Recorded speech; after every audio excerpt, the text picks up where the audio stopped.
power satellites will scale the 8-satellite constellation already in operation at medium Earth orbit, 8,000 kilometers from the Earth's surface, unlocking increased capacity and bringing enhanced network efficiency to the system.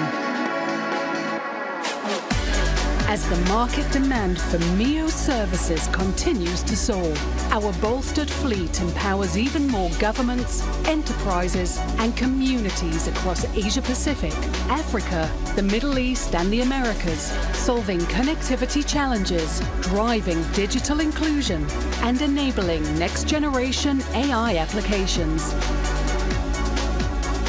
With the addition of these two powerful satellites, our O3b mPOWER constellation continues to set standard for global connectivity. O3b mPOWER satellites are the most powerful, technically advanced, flexible constellation in space. Our O3b mPOWER services are in high demand, and we're eagerly waiting for this new two pair of satellites to strengthen our MEO network. These two new satellites bring incremental capacity to scale up services provided by our second-generation MEO system, enabling us to meet the evolving needs of our customers around the world. Since becoming operational in 2024, our O3b mPOWER system has been successfully serving our mobility, government, enterprise, and cloud customers around the world, bringing critical connectivity where it matters the most. Our key customers include many cruise lines, fast-growing airline customers, NATO, government of Luxembourg, government of the United States, and many other allied governments. I'm very proud of our SES team and partner teams that continue pushing boundaries of what's possible in space. Thank you to Boeing for building these powerful satellites, and thank you to SpaceX for our continued partnership. Let's watch the launch.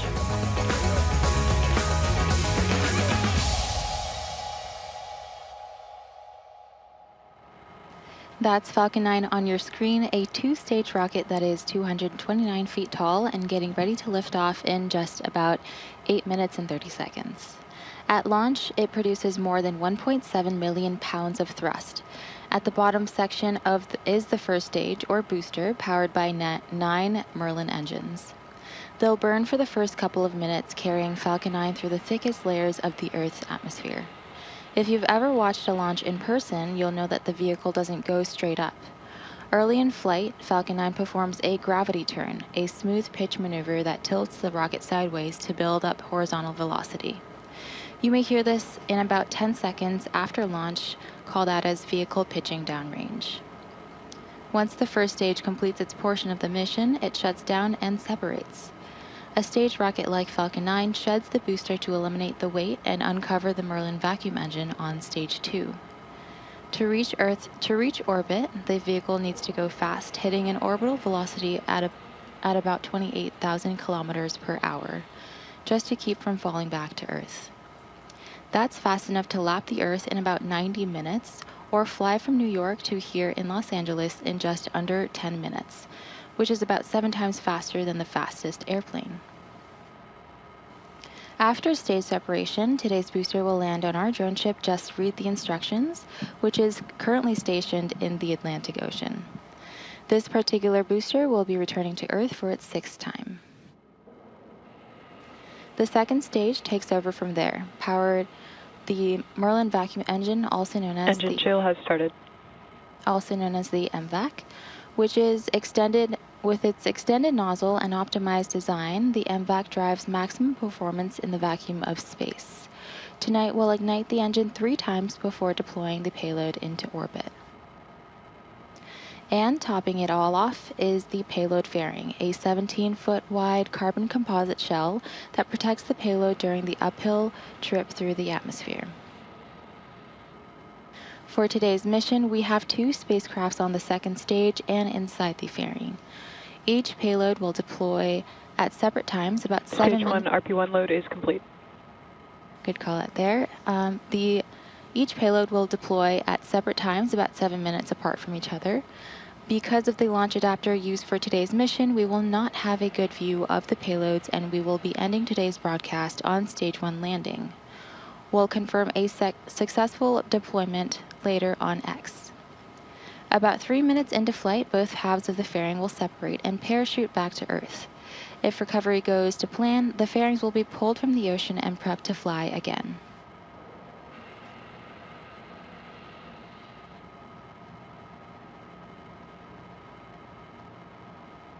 One fairing half is flying for its 21st time today, and the other fairing half is flying for its 9th time. Some of our long-term viewers might know that SES was one of SpaceX's earliest launch customers and has been a key partner in a number of firsts for us, including being the first commercial satellite operator to launch on Falcon 9 from Cape Canaveral with SES-8 on December 2013, and the first reflight of Falcon 9 with SES-10 in March of 2017. Today's mission marks our 15th launch with SES following our 4th O3B mPOWER mission last year. We greatly appreciate... Tanks are pressing for strong back retract.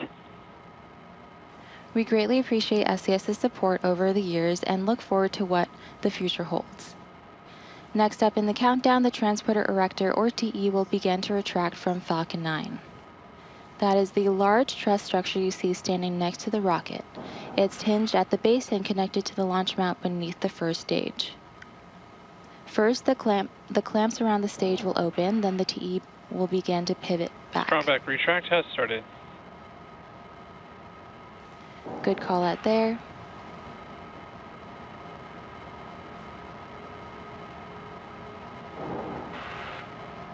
And now you can see the clamps beginning to open.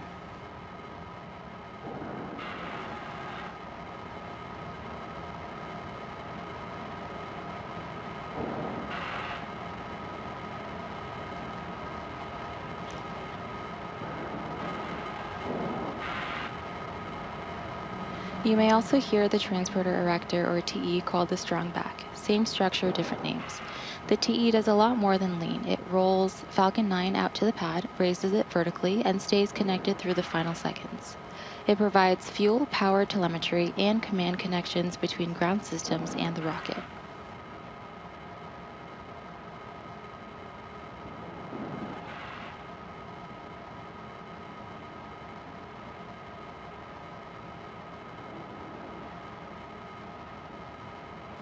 Those clamps you saw at the top help stabilize the second stage during fueling.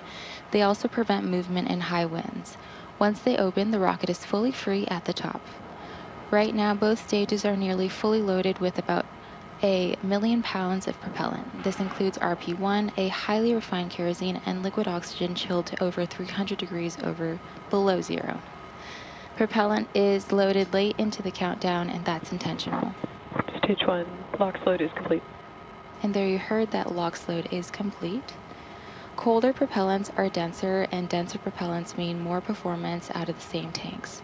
The colder it is, the more mass you can move.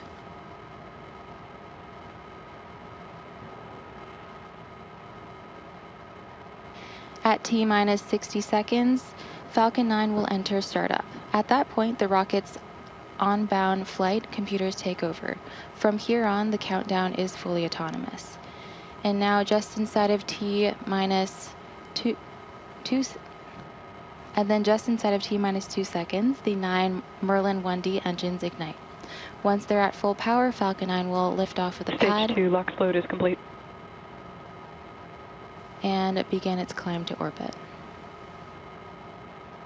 As of now, the satellites remain healthy. The rocket is tracking no issues. Weather is green, and the range is clear to support our scheduled liftoff at 5:27 p.m. Eastern Time.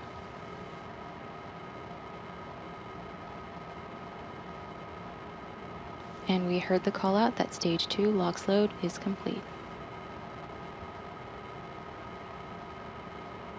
And with that, Falcon 9 is fully fueled in startup and heading into its final seconds before launch. Ground gas closeouts has started.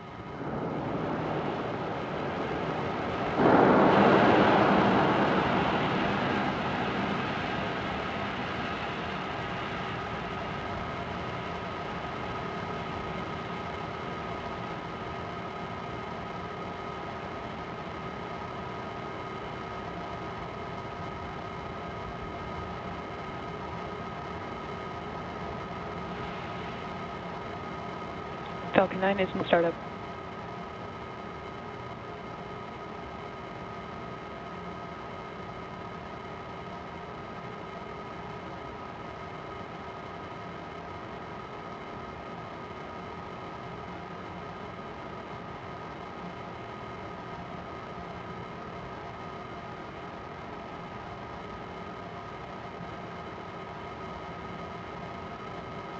T minus 30 seconds.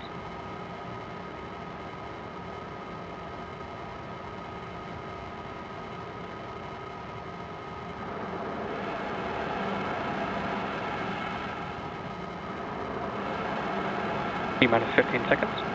Hold.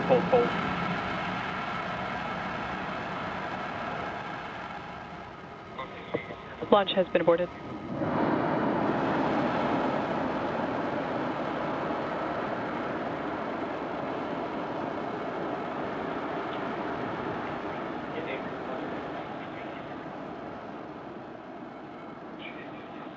All right, team, let's move into the offload procedure in 1.160.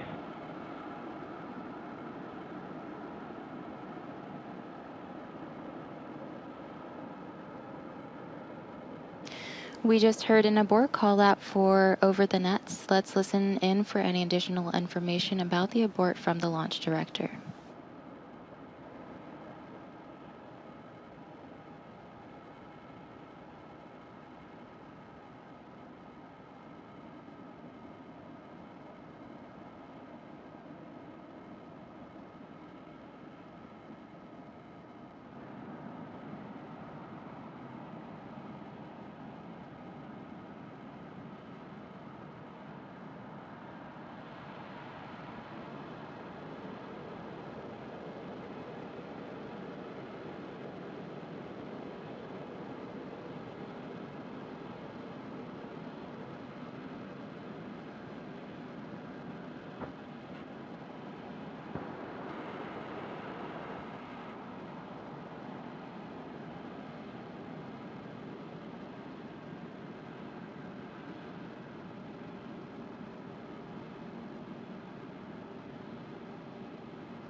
Now, if you're just joining us, we just heard an abort called out over the nets, and we're standing by for more information.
Thanks for joining us again for the M-Power-D mission. We heard an abort call and we will be closing today's webcast. One purpose of the countdown is to help us catch any potential issues before flight, so that we can continue to ensure rapid and reliable access to space. Again, the vehicle and payload remain in good health, and we hope you'll join us for our next launch opportunity. If you're interested in more launch coverage, be sure to check out spacex.com/launches for the most up-to-date information, and remember to check out additional updates at SpaceX on X. Thanks for tuning in, and we'll see you again next time.